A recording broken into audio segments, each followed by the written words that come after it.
Well, this morning, as you can see, I'm in the woodland. It's a lovely new day. It's bright sunshine. It's midsummer, and I'm going to cook my breakfast this morning on a wood stove. So it's a camping stove, but it uses wood instead. So I'm going to see how it does. Here's, I'm going to clear this area here, and I'm going to put my stove sort of in this little, well, it's almost like a fire pit.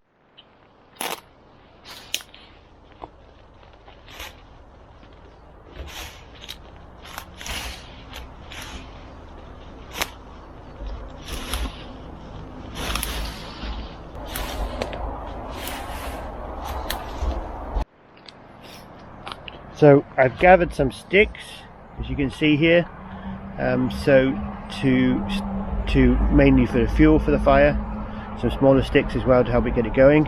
And this is the stove I'm going to try today.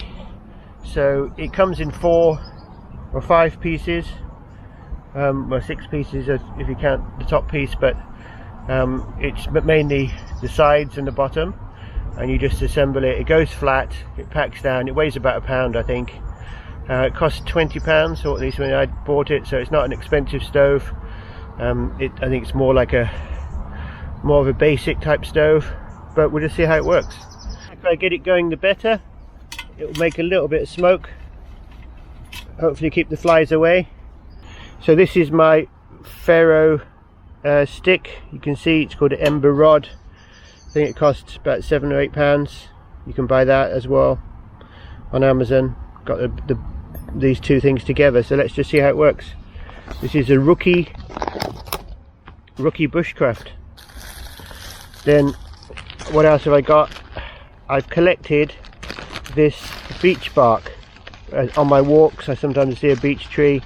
You can peel off, it's actually peeling off already, so you're not damaging the tree, but that's beech bark, very, very flammable. It's like paper, and so I'm going to use that.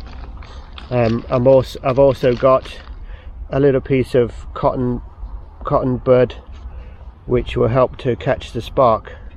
Hopefully that's the idea anyway. I'll take those off for now. Bit of beech bark. It's plenty really.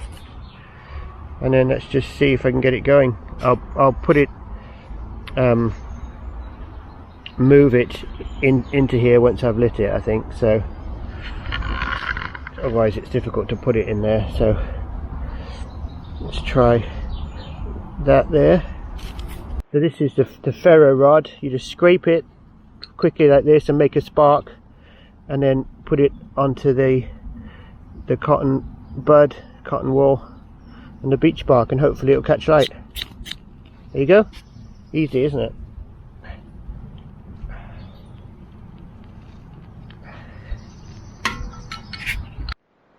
I've got it going. I think the twigs are slightly damp, that hasn't helped, and I think I need a bit more sort of like light wood, very light twigs, which would have got it going easier, but I've got it going in the end anyway. So now I'm trying to build the fire up, and hopefully I'll get some charcoal to start cooking eventually. So you can feed in from the side or from the top. It's easier from the top, to be honest. I think I'm finding it easier from the top. I'm putting in some bigger pieces to try and get some like a higher temperature fire going, which is doing fine now. So this is a slightly bigger stove which you can buy. It's probably about 15 centimeters high. Dimensions I can put on the link here. It's the bigger one. There's a smaller one you can buy which is like lighter, but I thought this is better, I think, because you can get more wood on it here. I've got some quite thick pieces of wood I'm putting on. I'm getting a bigger fire. Also, it's more like if you're camping overnight, it's quite nice if you're allowed to have a fire and it's safe. It's quite nice to have a fire because it's something to look at, and you know, if you're just doing a woodland camp, you know, you've got plenty of time really in the evening. If you're not backpacking through and you know, you're not doing like a huge hike or anything, you don't mind carrying a little bit like this, and then it's more fun, isn't it, having a fire? I mean, who doesn't like a fire? I mean, it's warming, and it's nice to sit around a campfire, isn't it? It's a classic thing that we all want to do, sit around a campfire and cook some food. So the fire's pretty hot now. I think I've got enough fuel on there. Remember, this is the first time I've used this, so it's brand new for me as well as you. I think I'm just going to let this wood sort of die down, and then I'll start cooking my breakfast on it.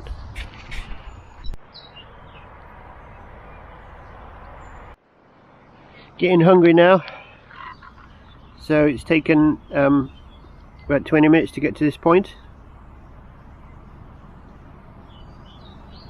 So you can see I've got some red hot charcoal in there, red hot embers. It's going to be perfect for cooking a bacon sandwich on.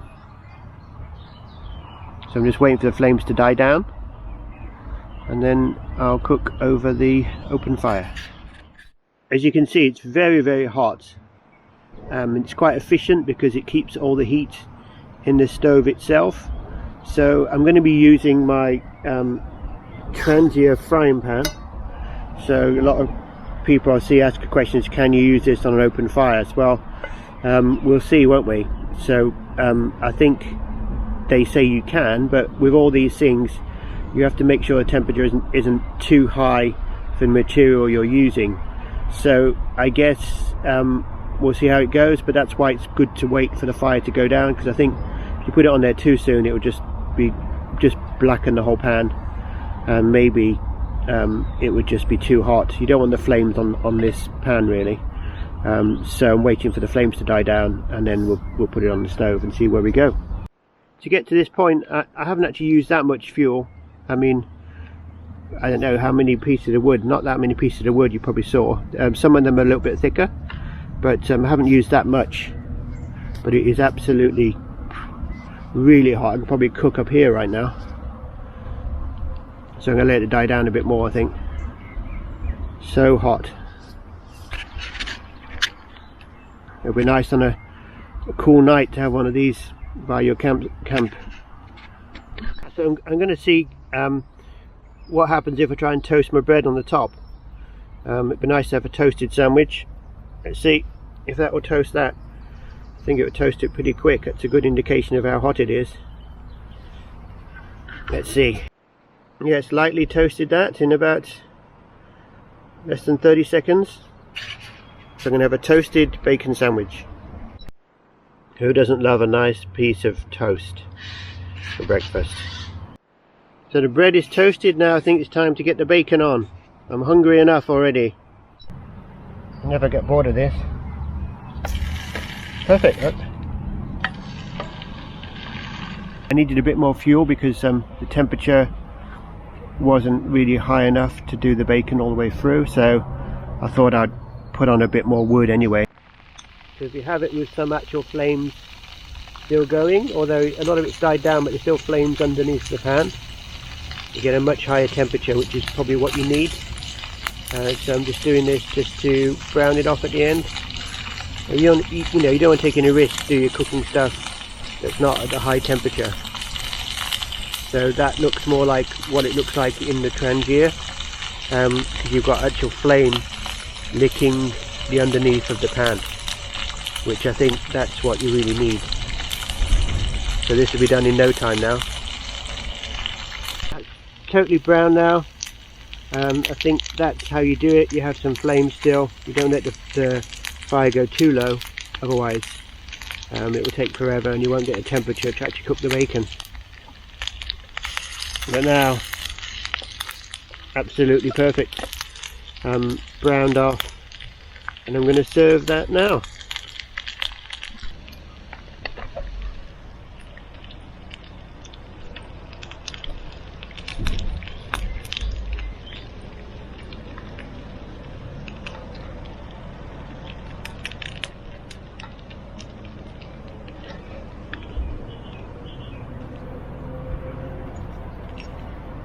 A few pieces of tomato on top, and then I think it was that way around. It's a sandwich, so a lovely bacon sandwich. try and cut that in half.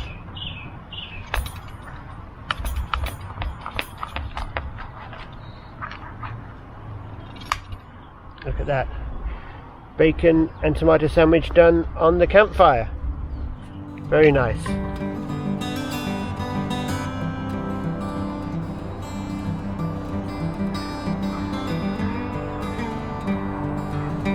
Now I'm going to see if I can make some tea. I've still got some embers left.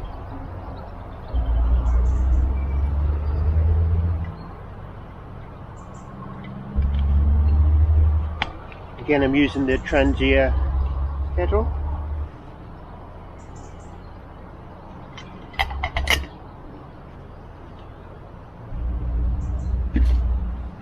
So I'll see how long this takes to boil on the campfire. I use the Trangia frying pan on a stove, on a campfire stove. Well, it's fine, no problem at all. See, no problem at all. I mean, even with the flames, it's not bent, it's not warped, it's fine. So you can use it on there, no problem. And then, can you use this kettle on the stove? Yes, you can. The water is sort of boiled. It hasn't been bubbling boiled, but it's very, very hot. That's because the embers have gone down, but I can still make a cup of tea with that. This actually fits on top there, so you don't need the pieces. These two pieces, which are supposed to go on top like that, which you probably saw at the beginning, on top of the stove. It's a bit fiddly if you don't have gloves. If you don't have like special fire gloves, they're too hot, you can't put them on. But actually, you don't really need that on there, because this fits on the top of that perfectly. Obviously the frying pan goes on the top of that, no problem. So you don't actually need these two pieces. You don't actually need these two pieces on the top of there. I think that's something to be aware of. So before I go, all in all, it's successful. I've learned a lot. I've learned probably how not to do it. Make sure you get enough wood on there early enough. Make sure that the flames are still going, so that you still got enough heat to cook what you're going to cook. Oh, thankfully I have got some tea bags left. That was a panic there, wasn't it? So I always like to fill this flask before I go anywhere. And so tea bag, hot water, and sort of, you can see how hot that is.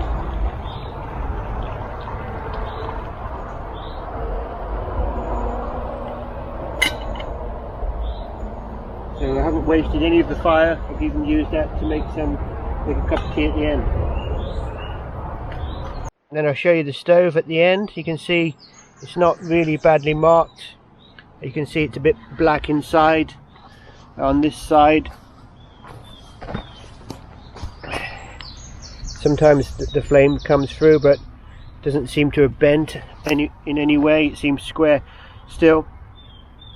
I will pack it down when I get home and clean it. But that's it, test over. Another nice breakfast in the woods. So just finishing up here in the woods. A nice cup of tea to finish with. It's been a good experience to come out here first thing in the morning. I'm a day trooper. I'm not an experienced bushcraft camper or anything really, just someone who wants to get out in the open doors and wants to appreciate nice surroundings and learn some new things.